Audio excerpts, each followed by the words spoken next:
Là maintenant, j'ai l'honneur de vous présenter la conférencière qui donne le coup d'envoi et j'ai nommé Nadia Rousseau. Alors, on accueille Nadia qui va venir nous rejoindre et je la présente pendant qu'elle vient de façon dynamique sur la scène. Voir des élèves s'épanouir, c'est une grande source de motivation pour Nadia. L'exemple de ses enfants, des enfants franco-albertains, préservants et persévérants et affirmés, lui donne d'ailleurs beaucoup d'élan. Ah, j'adore le mot élan. Diplômée d'un doctorat en psychopédagogie à l'Université de l'Alberta, bravo, elle est professeure à l'Université de Trois-Rivières. Elle se passionne notamment pour la pédagogie inclusive, intéressant, la connaissance de soi et l'expérience scolaire. Elle est aussi directrice, attention c'est costaud, du réseau de recherche et de valorisation de la recherche pour le bien-être et la réussite en contexte de diversité, qu'on appelle aussi Réverbère. C'est plus simple de dire réverbère, qui compte sur l'implication de 7 provinces. Habile pédagogue, elle sait captiver son auditoire et transmettre ses connaissances avec enthousiasme. J'aime ça, j'ai hâte d'assister à ça. Et elle sera aussi assistée, va venir sur la scène tout à l'heure, Marie-Ève Charret-Saint-Denis, qui va faire la liaison en fait entre les jeunes et Nadia. Alors je vous la présente, cette enseignante qui a vécu dans plusieurs francophonies canadiennes. Alors, elle est jeune, elle est débrouillarde, dynamique. Marie-Ève voit l'école comme une petite communauté. Étudiante au 2e cycle en adaptation scolaire, elle est aussi enseignante suppléante. Elle se passionne pour la culture et l'animation. Elle a d'ailleurs notamment été animatrice culturelle. Possédant beaucoup de profondeur, j'en ai été témoin, j'y ai parlé, elle aime découvrir de nouveaux milieux. Son parcours l'a d'ailleurs menée à vivre en Ontario, en Colombie-Britannique, en Saskatchewan et au Québec. Jeune professionnelle investie, elle aime s'enrichir du point de vue des élèves pour les accompagner vers leur plein potentiel. Voilà qui augure bien. Alors, je vous laisse entre leurs mains. Bonne conférence. Je serai juste à côté, Nadia. Merci, Simon. Je voyais dans le clavardage, on adore l'énergie de Simon Boulris, puis moi aussi, j'adore l'énergie de Simon Boulris, bravo. C'est vraiment bien. Ça me fait vraiment plaisir d'être avec vous aujourd'hui, de partir cette première activité du congrès. Alors, on va parler de bien-être, on va parler de bien-être à l'école et je vais avoir besoin de mon PowerPoint, s'il vous plaît, pour pouvoir amorcer la chose. Alors voilà, le bien-être à l'école, il faut en parler. C'est une thématique, donc, qu'on va regarder sous quelques aspects en une période quand même assez restreinte de temps et d'une façon assez accessible aussi. Alors, qu'est-ce que le bien-être en classe et à l'école? Premier élément que nous regarderons ensemble, 3 perspectives sur le bien-être. L'affectivité dans l'apprentissage, quelque chose qu'on a tendance un peu à mettre de côté, à oublier. Alors, on va ramener ça à l'avant-plan, la place des émotions dans la classe et enfin, une brève conclusion. Avant de donner la voix aux jeunes, j'aimerais donc inviter Marie-Ève qui va nous parler de sa rencontre avec les jeunes. Oui, donc j'ai eu l'opportunité de rencontrer virtuellement, bien sûr, des élèves du secondaire de partout au pays. On leur a posé la question, qu'est-ce que c'était pour eux le bien-être? Quelles émotions ils vivaient à l'école, positives et négatives, et quelles attitudes du personnel enseignant ou du personnel de l'école pouvaient les aider à apprendre, à être motivés et à avoir envie d'aller à l'école. Donc, c'est un peu le résultat que vous allez avoir dans les vidéos qui seront présentées aujourd'hui. Merci beaucoup, beaucoup. Ça fait plaisir. Alors, on va partir de ces vidéos-là, puis on va alterner entre la voix des apprenants et les connaissances issues de la recherche, mais je le répète de façon quand même très intéressante et très accessible. Alors, je vous laisse d'abord pour cette première séquence vidéo qui porte sur le bien-être à l'école, mais dans les mots des élèves.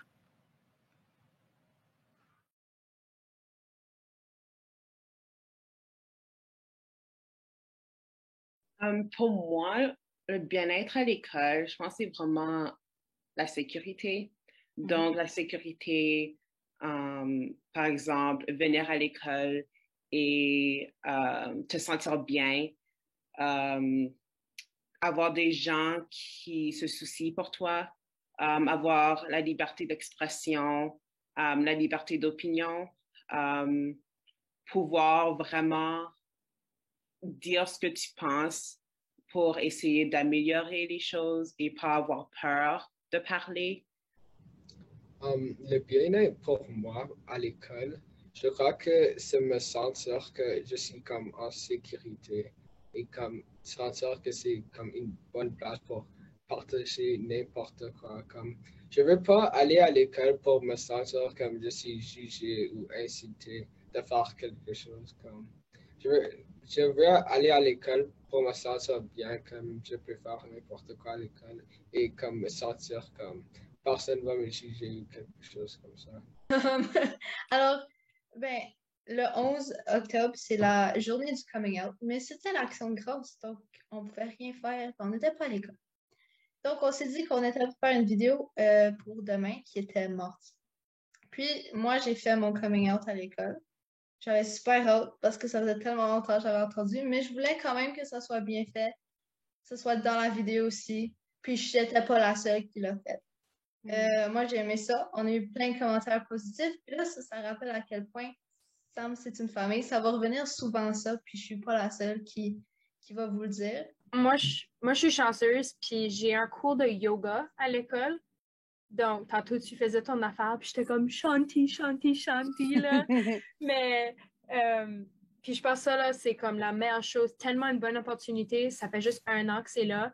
Mais le monde l'ont pris un peu comme une blague. Puis le yoga, c'est actually intense, guys. Mais c'est vraiment, vraiment le fun. Puis ça m'aide complètement à relaxer. Puis t'oublies comme tous les stress, tous les tests, là. Mets ça de côté pendant au moins une période. Puis ça, moi, je suis chanceuse, c'est vers la fin de la journée. Donc, je rentre à la maison, là, puis je suis comme relax. Puis j'ai comme plus les stress de la journée. Les activités extracurriculaires, comme j'ai dit, les sports, pas seulement les sports, mais peut-être les bandes de musique après l'école, les clubs de lecture, n'importe quoi qui les intérêts des élèves qui sont mis ensemble pour qu'ils aient le temps en dehors de l'école de passer du temps en faisant ce qu'ils aiment. Ben, moi, j'ai un sentiment d'appartenance parce que j'ai l'impression d'appartenir à un groupe. Tu sais, le ski-études, on est comme toutes, étant donné qu'on est souvent, vraiment souvent ensemble parce que on est comme déjà tout le temps dans la même classe, étant donné que on voit la matière un peu en avancée. Puis on se voit aussi en ski, fait que il y a vraiment le sentiment d'appartenance d'un groupe qui s'installe. Puis je me sens bien avec, il y a aussi, on se fait plein d'amis là-bas, fait que, là-bas. On se fait plein d'amis à l'école parce qu'on passe beaucoup de temps avec eux, fait que c'est vraiment le fun, là. J'aimais pouvoir aller à l'école, puis le partir et que ça soit fini. Pas que l'école nous suive chez nous. Nous autres, toutes les semaines environ, on a comme des journées thèmes pour apporter l'esprit scolaire. Je pense que quand les élèves ont un sentiment d'appartenance à l'école, ça aide vraiment avec les cours et le stress. Juste comme toutes les activités, même si c'est juste aussi niaiseux que la journée de couleur de ton école, c'est super le fun, puis le monde aime ça. Puis je pense que ça aide définitivement.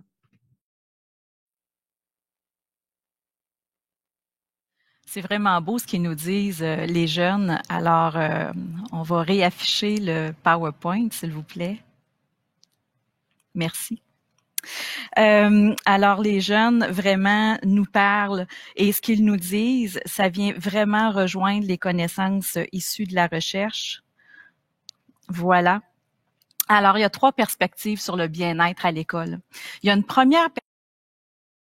On n'ira pas en profondeur dans tout ça, mais vous dire que la première perspective, qui est la caractéristique de l'apprenant, c'est un peu de se dire que le bien-être, ça appartient à la personne, ça appartient à l'individu, puis qu'au final, à l'école, on a peu de contrôle là-dessus. C'est dans nos gènes d'être heureux ou c'est dans nos gènes de se sentir bien. La deuxième perspective, elle est davantage axée sur la réalisation de soi. Les témoignages qu'on a eus nous amènent déjà vers cette perspective-là. Puis être orienté vers la réalisation de soi, c'est pour répondre à 3 besoins fondamentaux. Un besoin d'autonomie, un besoin de compétence et un besoin de relation avec autrui. Les témoignages qu'on a eus nous ont parlé d'être en sécurité, de pouvoir s'exprimer, on est dans l'autonomie, d'être avec des amis, de se sentir bien, que ce soit par exemple dans le sport-études. La troisième représentation de la diversité, elle va encore beaucoup plus loin. On est dans le holistique émancipateur et cette perception-là ou cette représentation-là voit vraiment la diversité comme étant quelque chose qui se construit, qui est dynamique, qui est entre les pairs, entre les gens, mais entre les groupes sociaux également, entre les groupes qui se côtoient et au final, pour permettre aux gens et aux élèves de contribuer pas seulement qu'à leur bien-être, mon bien-être, mais au bien-être de leur communauté, notre bien-être. Ce tableau-là, vous le lisez pas, vous pouvez pas le lire, c'est trop petit. Je veux juste vous dire que vous allez tous le recevoir. Alors, si vous avez le goût d'aller plus loin sur vos réflexions individuelles et collectives, sur où vous vous situez par rapport aux notions de diversité, de bien-être et de réussite à l'école, ben c'est un petit outil pour vous aider à réfléchir ensemble ou individuellement sur ces questions-là. Ce qui nous amène à toute la dimension de l'affectivité dans l'apprentissage. Je le disais tout à l'heure, l'affectivité dans l'apprentissage, ça occupe une place centrale. Et il faut pas oublier jamais cette importance-là. Et il y a 5 composantes essentielles qu'on retrouve dans la documentation scientifique en lien à la place de l'affectivité dans l'apprentissage. La première, l'attitude des enseignants. Et cette attitude-là, c'est ce qui est perçu par l'élève. Alors, comment moi, Nadia, élève, je perçois l'attitude de Monsieur Roger ou de Madame Manon? Comment je reçois cette attitude-là? D'ouverture, de fermeture? Est-ce que je vois qu'il y a de l'appréciation? Il n'y en a pas. Et plus je suis vulnérable, pour toutes sortes de raisons, plus cette dimension-là devient importante. Alors, c'est bien important. Et notre attitude, c'est pas juste ce qu'on dit, c'est ce qu'on fait.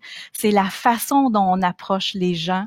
Alors, une composante très, très, très importante. L'émotion. L'émotion que l'on vit en situation d'apprentissage. Cette émotion-là peut être positive. Alors, je peux avoir, par exemple, du bonheur, je peux avoir du plaisir à apprendre, à vivre une expérience à l'école, dans ma classe, mais je peux aussi avoir une émotion qui est plus de valence négative, peur, de la crainte, vivre un malaise. Et au plan cognitif, plus les élèves sont dans une posture, dans une valence positive, en situation d'expérience scolaire, plus ils sont capables d'apprendre. Alors, ça libère la place au niveau cognitif. On est capable de se concentrer davantage, on est capable de s'engager davantage. C'est vraiment important. Ce qui fait en sorte qu'à l'inverse, quand je suis dans la peur, quand je suis dans la crainte, quand je suis dans les malaises, je me replie sur moi. Je peux être découragée. J'ose pas poser des questions. Et aller à l'école me demande une énergie très importante. La confiance. C'est la confiance en soi, mais c'est aussi la confiance en l'autre. Hein?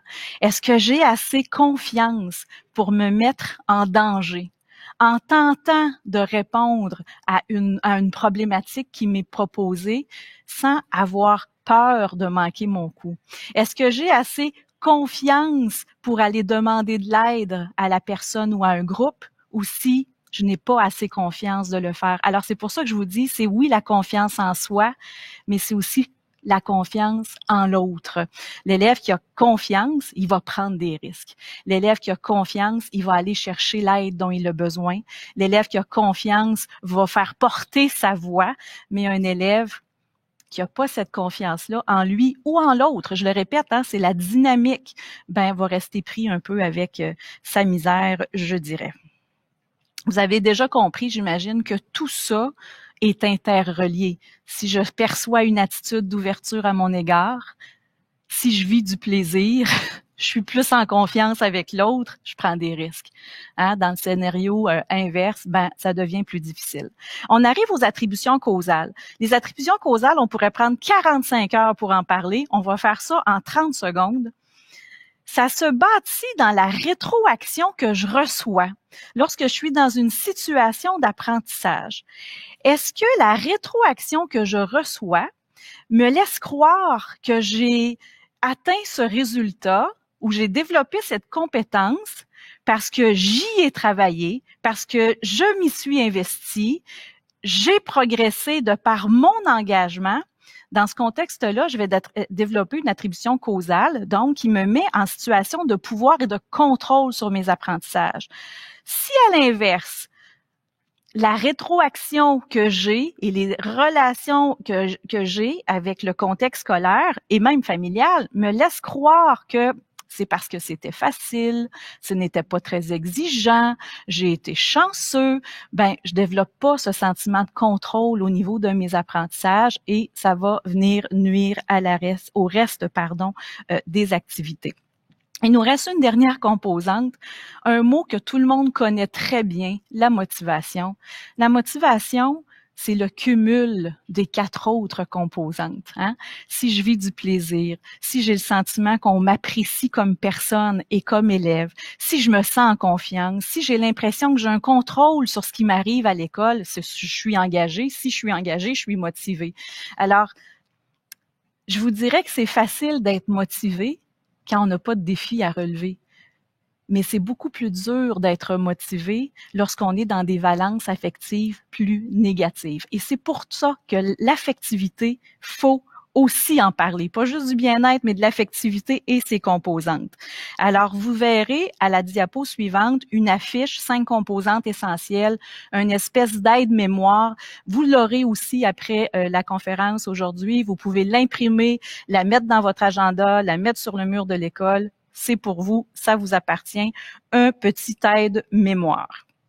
Ce qui nous ramène, ou nous retourne, je devrais dire, à la voix des jeunes, à la voix des apprenants, pour qu'ils nous parlent un peu des émotions que eux vivent à l'école.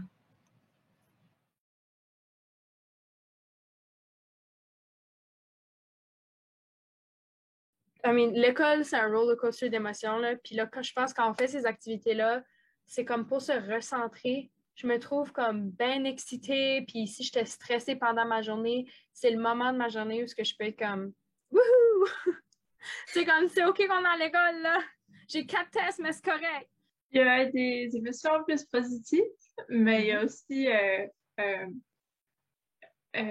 plus des émotions négatives aussi. Et se sentir vraiment, comme je dis, overwhelmed, là.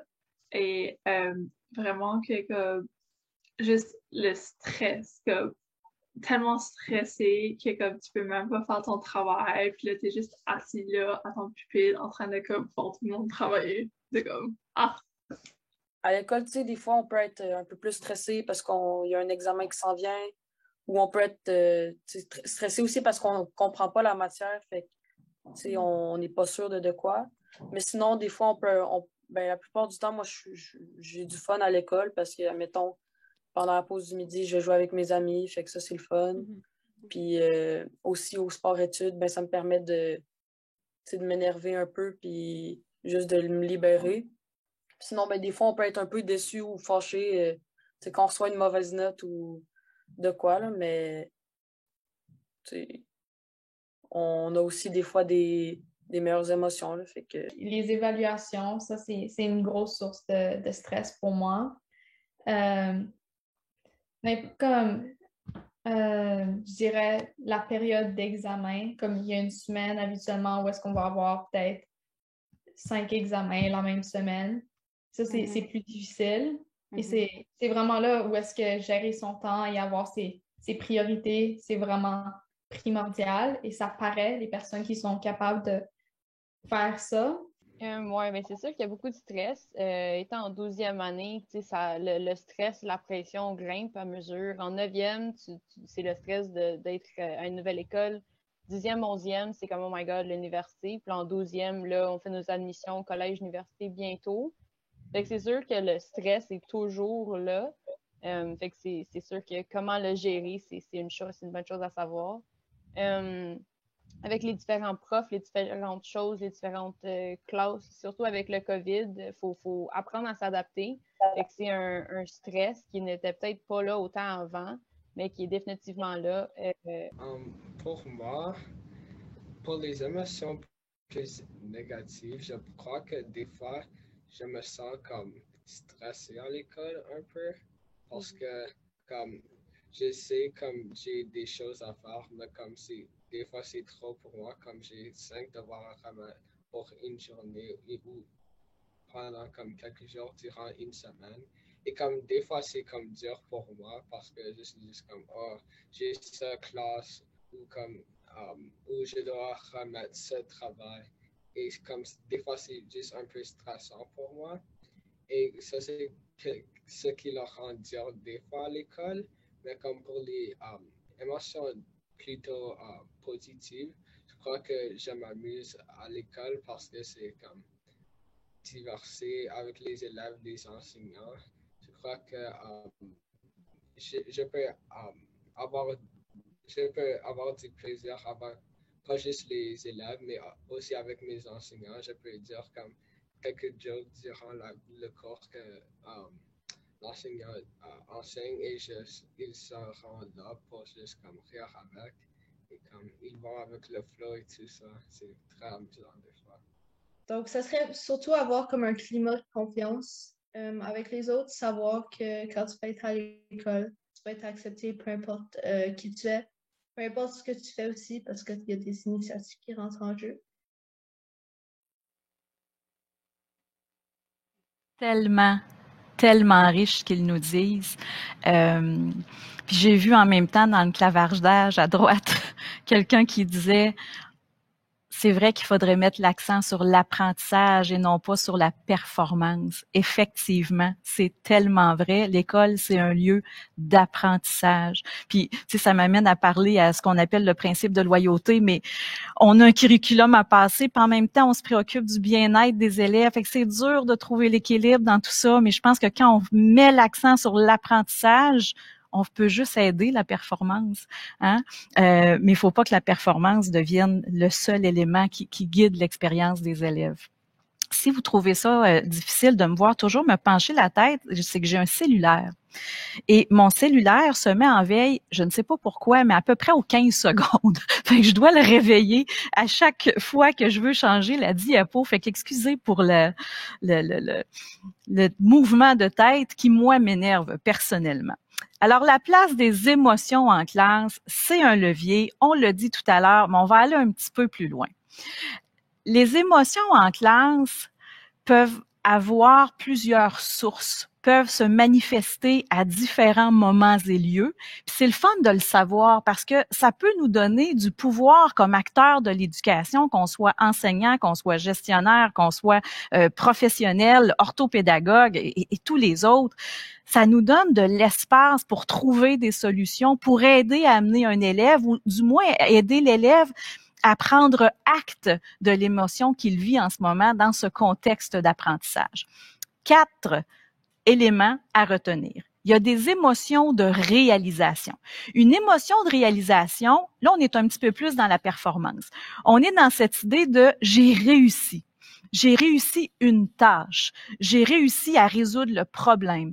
J'ai réussi ma présentation orale. J'ai réussi à aller chercher de l'aide. Quand je suis dans une posture de réussite, dans ma représentation de la réussite comme élève ici maintenant, ben, je suis dans la joie. Je suis dans la fierté et ce que ça fait, ça me permet les fois d'après, on l'a dit tout à l'heure, d'avoir plus confiance, d'être prête à aller plus loin, prendre des risques et ultimement être plus motivé. Il y a des jeunes, on le sait, pour qui la réussite, c'est plus difficile au plan de la réussite scolaire, proprement dit, mais il y a d'autres sources qu'on peut vivre à l'école pour nous motiver, notamment ce qu'on appelle les émotions épistémiques. Les émotions épistémiques, c'est lorsque j'ai une émotion positive ou lorsque ça suscite quelque chose de positif parce que je suis devant un problème à résoudre ou parce que le prof arrive avec quelque chose qui n'était pas planifié.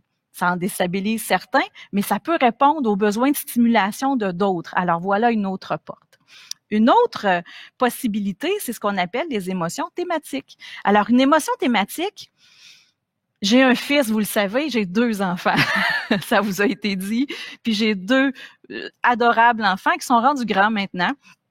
Et un de ces 2-là, émotion thématique positive à l'école, les maths. Puis je sais que pour d'autres, les maths, oh, terrible. Mais pour mon fils, les maths, c'était le lieu où l'école prenait un sens.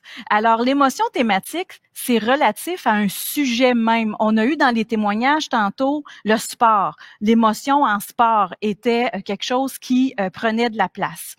4e élément au niveau des émotions sociales. Alors, les émotions sociales, tous les jeunes qui ont témoigné en ont parlé.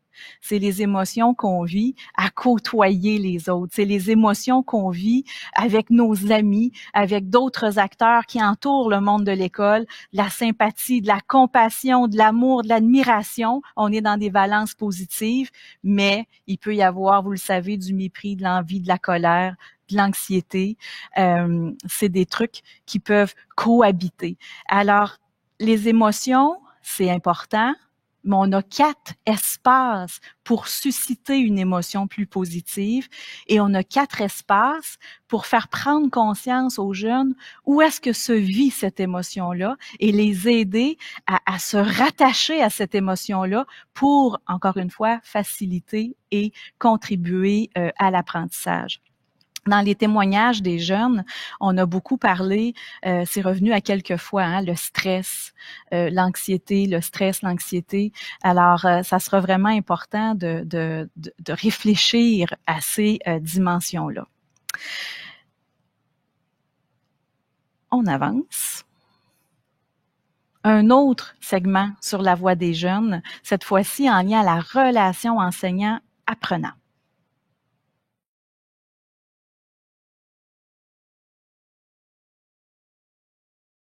J'aime bien quand les enseignants apprennent à nous connaître et comme ils s'intéressent à ces élèves et comme ils prennent vraiment le temps comme de nous connaître chacun individuellement et comme connaît plus, pas nécessairement nos adaptations, mais comme nos champs d'intérêt et sait comment adapter le cours à partir de nos besoins.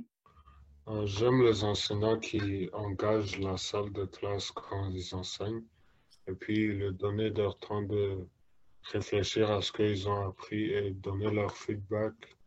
Et les enseignants qui demandent ce qu'ils pourraient faire pour améliorer leur classe, qui considèrent les préférences des élèves et les prennent en... Ils pensent avant d'introduire un sujet ou si c'est un projet, leur donner l'option de faire en équipe ou en groupe, choisir leur propre groupe. Mais que ce soit classe de langue, classe de maths, classe de sciences, si le prof aime ce qu'il fait, ça paraît dans la manière qu'il enseigne, dans la manière qu'il parle, puis ben, ça le rend plus de bonne humeur. Fait que déjà là, les élèves sont contents aussi. Là. Moi, je dirais vraiment comme des enseignants qui vont au-delà de la théorie. Donc, des enseignants qui font des blagues dans les salles de classe, des enseignants qui sont toujours prêts à répondre à tes questions, même si des fois, ce n'est pas des bonnes questions, des enseignants qui sont prêts à s'asseoir à côté de toi pour t'aider avec un devoir ou sur quelque chose, même qui n'est même pas par rapport à ce cours.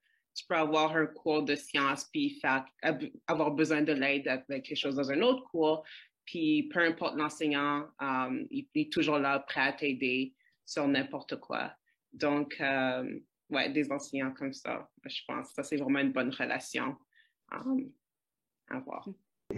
Je pense que l'attitude que les enseignants vont démontrer dans la salle de classe, ça va comme affecter les élèves aussi. Alors, comme si un enseignant vient avec une mauvaise attitude parce que peut-être ils n'ont pas eu un bon matin, peut-être ça va comme spread aux élèves, ça va comme juste envoyer de mauvaises énergies aux élèves aussi.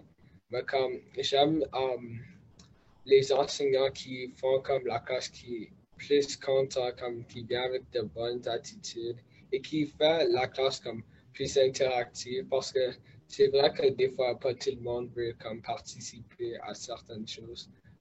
qu'on fait dans la classe, mais comme s'ils font comme des choses qui sont plus collectives pour la classe, je pense que ça, c'est qu'est-ce que j'aime, comme le type de classe que j'aime. Ok. Quand je le calme. Ben moi, c'est quand la relation avec mon prof, c'est amical parce qu'on se sent bien dans sa classe, puis on a le goût d'aller apprendre avec cet enseignant-là. Puis j'aime ça quand l'enseignant, c'est ça, il est comme pas planté devant, puis qu'il a pas l'air passionné. J'aime ça quand l'enseignant, il a vraiment l'air d'avoir du fun à animer le cours parce que je trouve que c'est ça, là, ça ajoute ben c'est ça, là, ça ajoute de quoi au cours, là. Je trouve que c'est plus intéressant. 100% d'accord avec toi. Quand les enseignants sont comme ouverts, puis ils sont super excités à propos de la matière, comme moi, ça m'excite, là. J'aime pas les mathématiques, mais mon prof de maths, il les aime. Donc, moi, je les aime. Puis, je trouve ça quand ils sont drôles. Tu sais, des fois, c'est un peu difficile, mais quand il y a la tension dans la classe, puis là, ils mettent des jokes une fois, là, ça, c'est le fun. Puis, je sais que moi, personnellement, j'aime les critiques constructives. Donc, moi, là, j'aime vraiment ça. Puis, je pense que c'est une chose que, quand j'ai eu des enseignants qui m'ont fait ça, j'ai vraiment apprécié. Genre, t'amener à, mettons, te dire qu'est-ce que tu préfères pour être meilleur, au lieu de dire ça, c'est pas bon, ben, ils te disent comment, genre, le régler. Ouais, c'est ça. OK, ouais.